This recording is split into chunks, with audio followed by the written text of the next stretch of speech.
Yüzlerini örten mavi kumaşların ardında, umut ve direncin şekillendirdiği bakışlar saklıymış gibi bir his oluşuyor.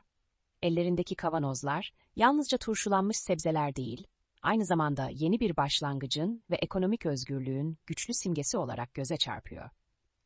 Uzun süreli zorlukların ardından kendi emekleriyle hayatlarına dokunarak üretmeyi ve emeklerini paylaşmayı seçen bu kadınlar, belki de kavanozların içindeki canlı renklerle tüm engellere rağmen taşıdıkları umudu yansıtıyor.